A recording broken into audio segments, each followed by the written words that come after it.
The last 3 days in a row, I've posted some pretty strong numbers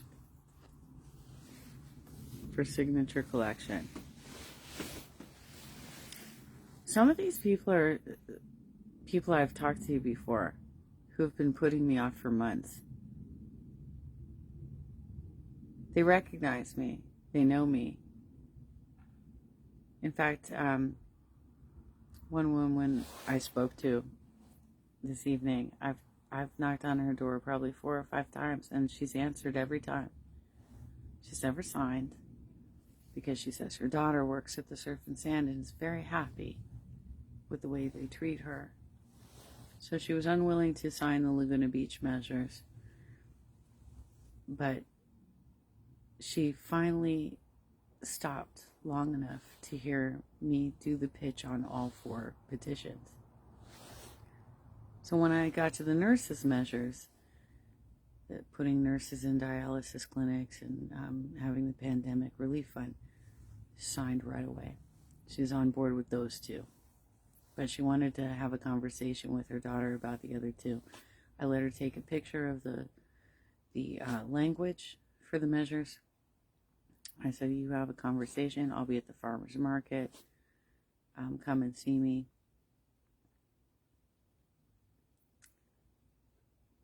She was getting ready to go to a Lakers game. I have so many ads in my feed. And, I've tried not to say much about this because I have so many musician friends. Because before I got into politics, my big claim to fame was that I was live streaming all of these local shows. That's what I did. And I try not to say too much on this, but it makes me so nervous for all of my musician friends. It really does. It makes me very nervous that you're still out there. Because everybody, especially on the right and the center, is saying Omicron isn't that bad. It's more like a cold. I still am getting several houses per day that are telling me that they have COVID. Stay away. Several houses per day. It's gotten boring at this point where I'm not even reporting it because it's like every fucking day. The Coach House is pitching an ad for a concert on January 28th. Today's the 17th, right? We're not going to be out of it by the 28th. I don't know how many of you have actually gone to the Coach House. They pack you in like sardines. The airflow is terrible. The meals are way overpriced. There's no dance floor. It's like no space whatsoever. They put these long tables out and they put the chairs right next to each other. And it's hot in there. And they don't want to run the air conditioning because they're cheap.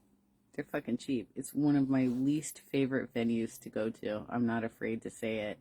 Despite how many musicians I may know, I'm not afraid to say it. The fact that they're advertising a gig for the 28th, that I can't imagine more of a cesspool of COVID spreader, like super spreader, than going to the fucking Coach House. Every day in my Facebook newsfeed, every single day, I'm seeing people post about friends or family that have passed away from COVID, specifically. Every single day. I have slightly over 4,900 friends on Facebook, so that's how many potential people could show up in my feed. Every day. Every day.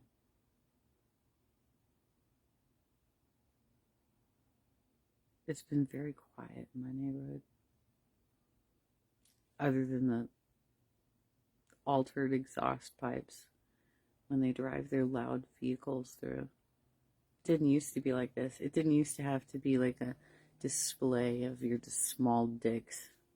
It didn't used to have to be like that. Like, it used to be a quiet neighborhood until we went into the pandemic.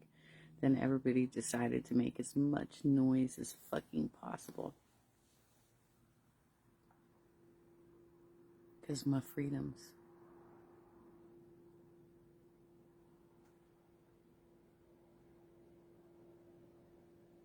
You know, part of the reason I got ostracized by my own family is because I took COVID very seriously. So they started using that against me. Started saying, well, you're not showing up to things. First of all, I wasn't getting invited to things, or I was getting invited at the very last minute when they knew I couldn't actually show up because they didn't give me enough notice. Like, for instance, I was contacted on a Friday to go on a day trip to Julian for Saturday. And I'm like, I have a job. I have to walk blocks. I can't. Despite the fact that I had brought up that plan to go to Julian many months before, when we had all just been vaccinated and the risk was much lower because people still had like their immunity through the vaccinations.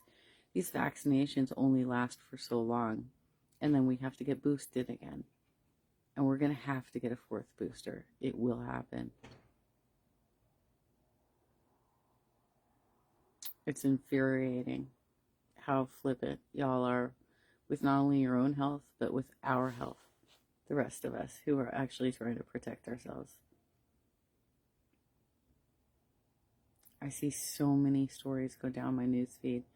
People suffering from it themselves, people losing their loved ones. And every single day I'm in the field, I knock on a door where they say, sorry, I have COVID. I can't answer the door. Or they actually fucking answer the door and tell me that, which is even more dangerous for me. Fortunately, I'm in fresh air. I've got on KN95 or N95 every single time I approach a door. I'm as careful as I possibly can be while simultaneously trying to save myself on a less than half income.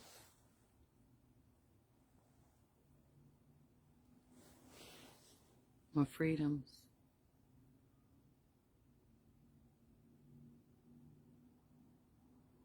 I don't know if we'll ever get out of this because there's so many brainwashed people in America. I have no idea if we'll ever get out of this.